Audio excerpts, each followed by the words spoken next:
23-year-old twins, Brian and Rodney Hill, are suing former beach house roommates Samantha Trasati and Natalie Doherty for unpaid rent. Who's Mr. Hill? Both of you. Hill. Who's going to speak for the Hill brothers? I'll start. Okay, tell me your first name. Brian. Brian, where do you live? I live in New York. And where was this share house that you rented? It was in Dewey Beach, Delaware.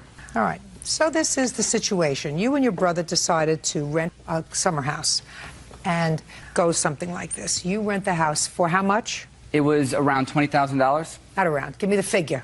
It was $20,350. You have a contract? I have the lease. I'd like to see it.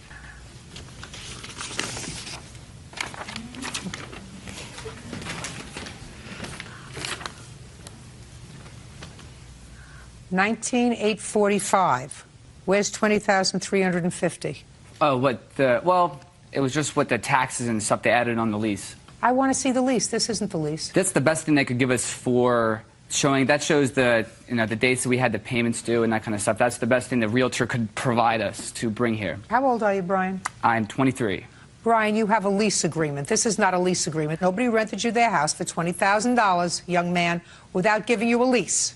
A lease indicating what the rental was, how many people you were allowed to have there, what the term was, from when to when. Do you understand what I'm saying to you, Brian? I do. That's the best thing we could get. Well, that's too bad. You come back when you get something else. Thank you.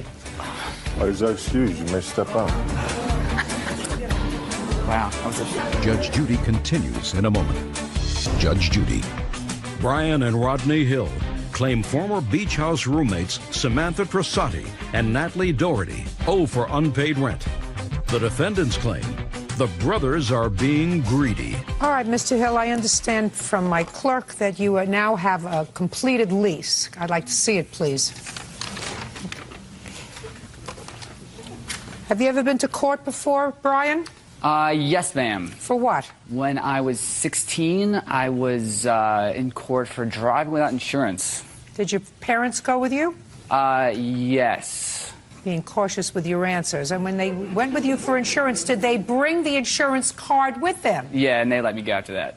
Right. So this teaches you a very good lesson. When you come to court, you don't come to court with your ostensible good looks and brains. You come to court with evidence. That's what you're supposed to come here with. Do you understand? Yes, ma'am. And not irritate me. It's a very bad thing to irritate me. You all understand that, don't you? Yes. All right, so now let's start again. We're going to start off on the right foot this time, Brian, so that I don't think you're an idiot and you know who I am. Do you understand? Yes, ma'am. Very good. You decided to rent a share house. You two boys leased it for the summer with the intention of subletting rooms in the share house to other people, a practice that's been going on, believe it or not, since I was born and since I lived back in the Stone Age.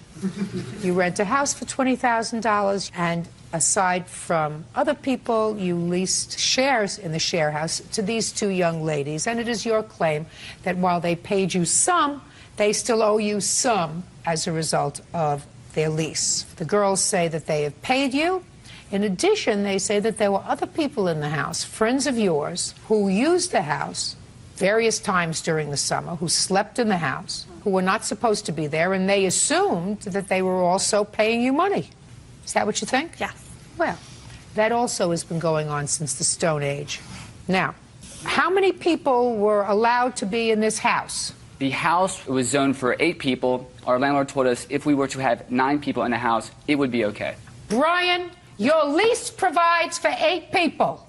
So you see, that's why I like to look at a lease. The lease says the maximum occupancy is 8 people. You do read, don't you? Yes, ma'am. I'm going to give you another rule of law. You don't want to be a lawyer. Ma'am. Thank goodness for small favors.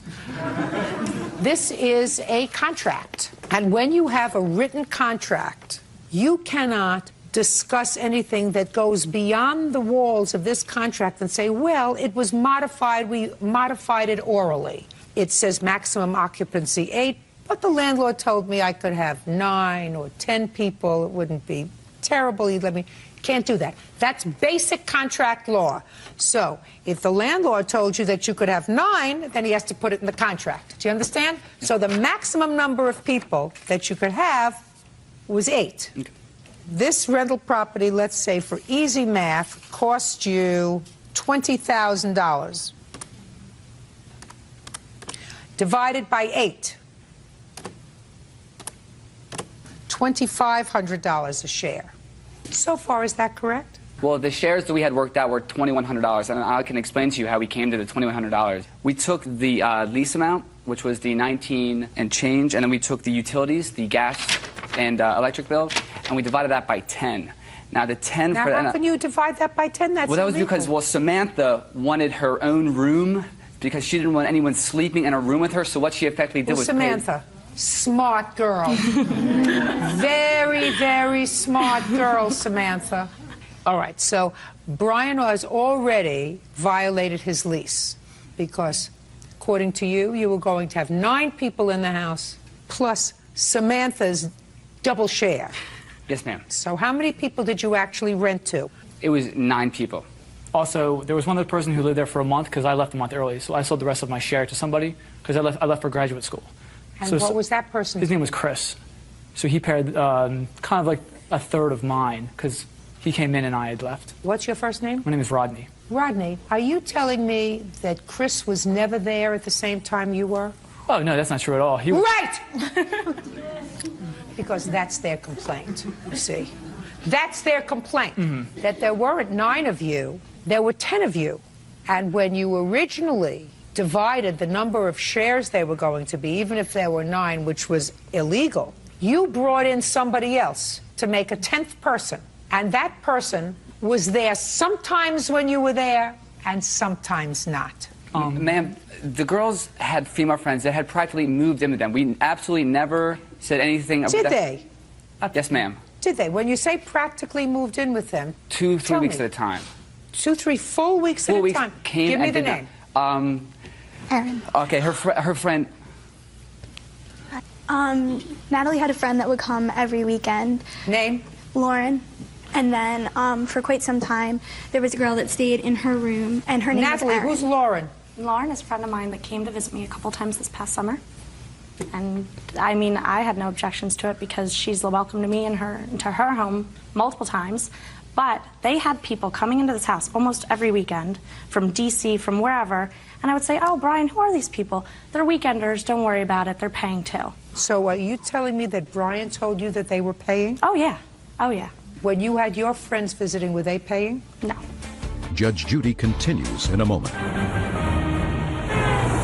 Real cases, real people.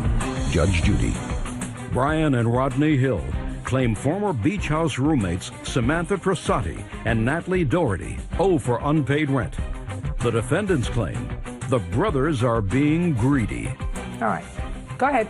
What we did was we had weekenders who would come in and they paid like a very reduced rate, and we used that just for the house, to keep the house up and running, to pay our TV bill. We had TVs, we had them pay that. We are absolutely not interested in nickel and diming our friends. We put up the money for that house solely because 9 of us wanted to get a house, and we were the only people that were able to do so. We had absolutely no interest in getting money out of this. Brian, let me explain something. You cannot do that. You cannot unilaterally say, I am going to modify the terms of our lease agreement, whether it was an oral or a written lease, for 9 people and say, well, we're going to have 15 people in total. Some are going to be weekenders. And I'm going to use that money to defray any other costs that we might have. Let's say we want to throw a party or 2. Let's say we want to bring in beer, we need some liquor, or we need some other stuff.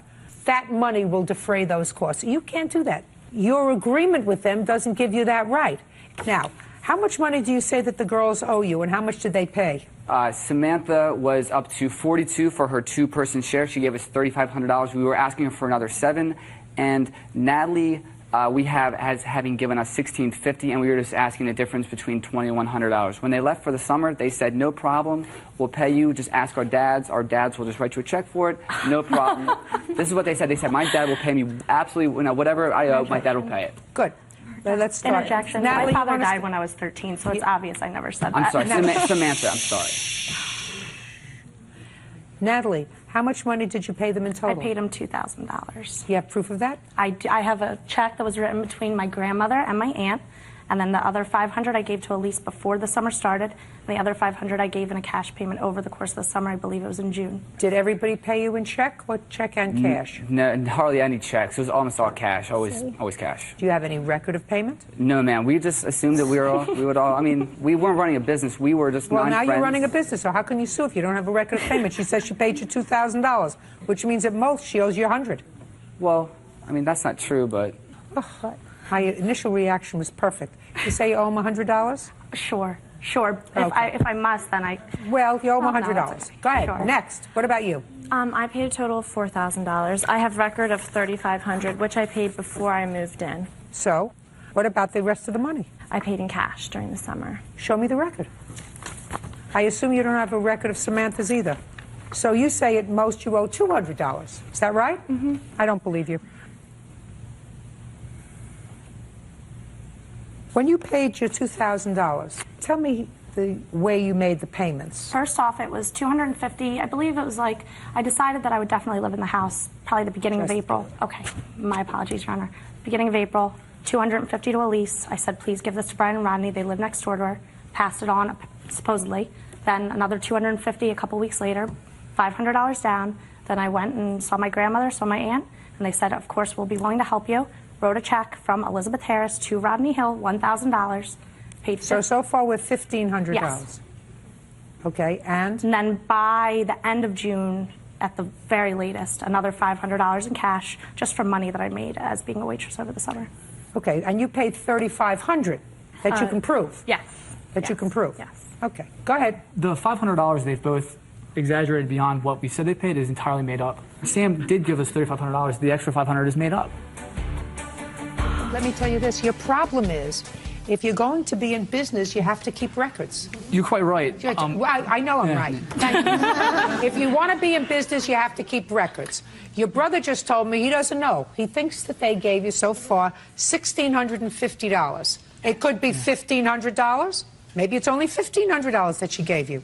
Your Honor, I can actually say she didn't give me $500, which is why I don't believe she gave the $500. She actually gave me $750. So I do So not instead of believe $500, she gave you $700. records are incorrect there. I don't see how she could say that. Okay, she Natalie. Actually, did Natalie. that, Your Honor. Sit down. How does Sit down. Sit. And speak not. Natalie, you owe him another $100. Okay. Samantha, Yes. you owe him $700. Okay. Because you do have records of $3,500. And anybody who has records of $3,500 has the records of the rest. So next time, don't go into business, guys. You're not smart enough. That's all. Parties are excused. You may step out. Judge Judy continues in a moment. We're just not cheap guys. We're very easygoing. We don't keep records. We're not accountants. You just have to know when to put your foot down and to use contracts and to use your intelligence to prevent things like this from happening. Well, I would have paid it if they proved that I owed it. I think I'm just gonna only pick closer friends. You know what? I'm not gonna start being really crazy about money and using in contracts and everything. I'm just gonna choose my friends better. After the maybe first 3 weeks of summer, I didn't even go in the house unless it was to shower, to get dressed, or to come home to pass out. We had a great time. What can we say? We're young. We're fun. I don't even know who was in that house. It was terrible. You'd walk upstairs and there'd be people passed out on the floor. Walking over them while they were passed out.